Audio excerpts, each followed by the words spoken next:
Namaskar, Vanakkam, Namaskaram, Sat Sri Akal, Namaskar, Namasté le cinéma. Nous sommes le lundi 10 avril 2023 et voici les actualités du grand et du petit écran indien, décryptées en exclusivité par Bolly & Co.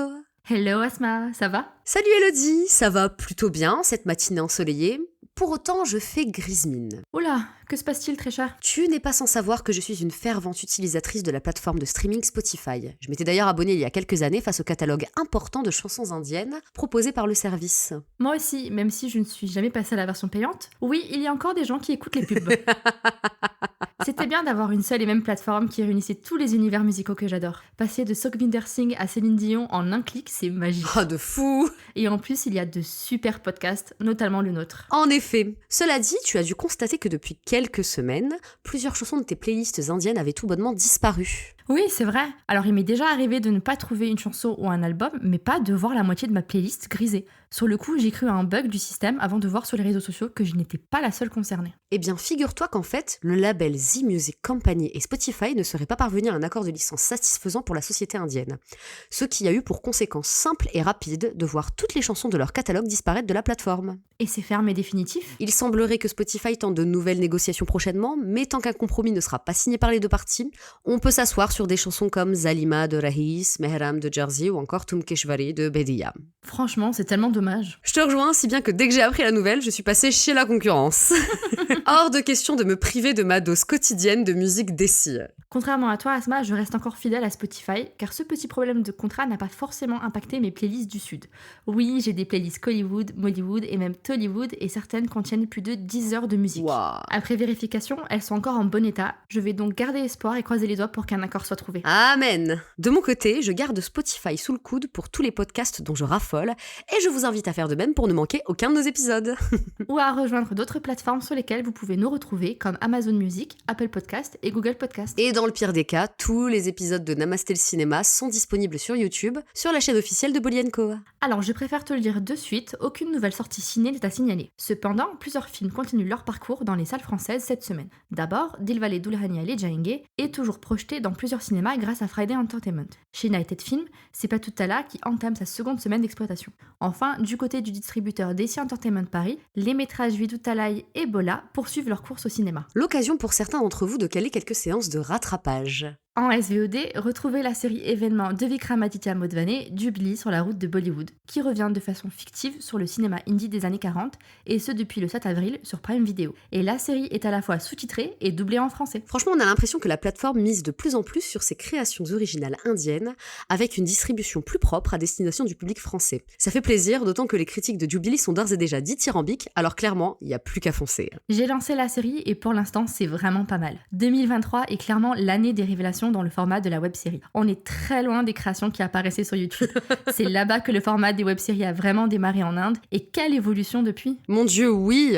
Bang Bajabarat, Girl in the City, Little Things, n'en jetez plus! Les moyens n'étaient pas les mêmes, mais c'était malgré tout prometteur sur le potentiel des auteurs indiens dans ce format qui était alors tout neuf. Complètement d'accord. Et sur Netflix, on tire devant l'émission de dating indienne IRL, In Real Love, animée par Gohar Khan et Ranvijay Singh. Le programme de télé-réalité est disponible depuis le 6 avril. Alerte plaisir coupable. Bon, sinon côté projet, rien ne m'a fait de l'œil cette semaine, alors la parole est à toi. Non? Rien du tout? Pas même cette étrange news d'il y a quelques jours qui, je pense, a dû ravir plus d'un fan de cinéma indien? Je suis passée à côté d'un truc? Ok, dis-moi tout, madame. Le 7 avril dernier, à l'occasion de l'anniversaire de l'acteur telugu Allu Arjun, est sortie une vidéo très énigmatique titrée « Where is Pushpa ?» Pendant ces 3 minutes, la vidéo en question s'interroge sur le devenir de Pushpa, personnage du film éponyme dont la première partie est sortie en 2021. C'est d'ailleurs disponible sur Prime Video. Ok, c'est le moment où je vais me faire assassiner. Je n'ai pas vu le premier Pushpa et je ne sais même pas si je compte voir le deuxième. Hein? C'est pas du tout dans ma liste de films à voir, désolée. Non, tu peux pas nous dire ça, Hello! Non, c'est pas possible! Non. Annoncé comme une saga en plusieurs volets, le métrage avait fait grand bruit lors de sa sortie. S'inscrivant dans le même mouvement que les films de S.S. Rajamouli ou que KGF, saga Kannada de Prashant Nil, le public est donc très impatient de découvrir cette suite avec cette vidéo-annonce, et l'équipe du métrage lui donne exactement ce qu'il veut. Car désormais, c'est clair, Pushpa est toujours vivant et il est prêt à en découdre. D'ailleurs, en seulement 2 jours, la vidéo a déjà atteint plus de 22 millions de vues, prouvant l'engouement autour du métrage du réalisateur Sukumar. Ah oui, quand même. Donc pour celles et ceux qui ne savent pas pourquoi c'est une très bonne nouvelle que Monsieur Pushpa soit vivant, tu peux nous rappeler de quoi traite le premier volet? Cache ta joie. Pour rappel, le premier Pushpa racontait l'histoire d'un ancien couli devenu contrebandier de bottes santales. En plus de la star Allu Arjun pour tenir le rôle titre, le film comptait à sa distribution Rashmika Mandanna, qui est décidément partout en ce moment, et notre chouchou Fahad Fazil, dans la peau du grand méchant de l'histoire dont on ne sait pour l'instant pas grand-chose. Bref, le premier volet avait posé les bases d'une intrigue haletante que nous avons hâte de découvrir. Allez, pour Fahad Fazil, je ferai peut-être un effort. Peut-être, mais ce n'est pas gagné. Les films comme Pushpa, KGF et autres, pour moi, c'est un peu destiné à un public bien masculin. Tu as pourtant kiffé, toi, donc j'imagine que ça doit aller. Oui, c'est ultra testostéroné, mais je trouve que c'est un côté jubilatoire et très généreux qui me fait personnellement du bien, surtout face aux blockbusters américains qui prennent tout à la légère. Mais c'est sûr que pour valoriser la place de la femme, on passera notre chemin. Ah bah voilà. Ouais, faut quand même le dire. Je pense cependant que 2023 sera l'année des suites très prometteuses, puisqu'après le second opus de Ponniyin Selvan, qui lui comptait des super personnages féminins, et dont nous vous parlions avec enthousiasme la semaine dernière, Pushpa fait également partie des métrages les plus attendus de l'année. À savoir, cela dit, si le métrage sortira de nouveau exclusivement sur Prime Video, comme c'était le cas de sa première partie, ou s'il sera projeté en salles obscures. C'est toujours plus fun une projection cinéma. Ça doit sortir quand du coup?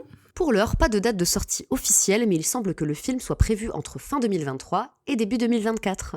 Ouais, donc si un jour j'ai rien à faire, je lui donnerai peut-être sa chance.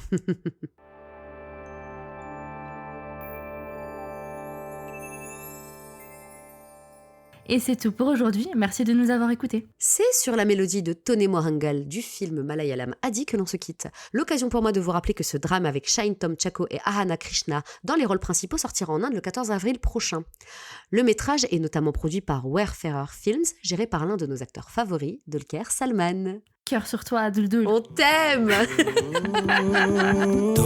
തോനെ മോഹങ്ങൾ താനെ ചോരുന്ന നേരം ഈ നേരം തീരെ തീരാതെ പൂതി പോകാതെ പോകാം പാരാകെ Un grand merci à toutes et à tous, c'était Namasté le cinéma. Si vous avez aimé ce podcast, n'hésitez pas à partager, à liker, à commenter et surtout à vous abonner pour ne rater aucun de nos prochains épisodes. Vous pouvez nous contacter par mail sur boliancomagazine@gmail.com ou sur www.bolianco.fr. Mais aussi sur nos réseaux sociaux, à savoir sur Instagram, Twitter et Facebook. Promis, on s'engage à vous répondre rapidement. Nous vous souhaitons une belle semaine. Et à lundi prochain dans Namasté le cinéma.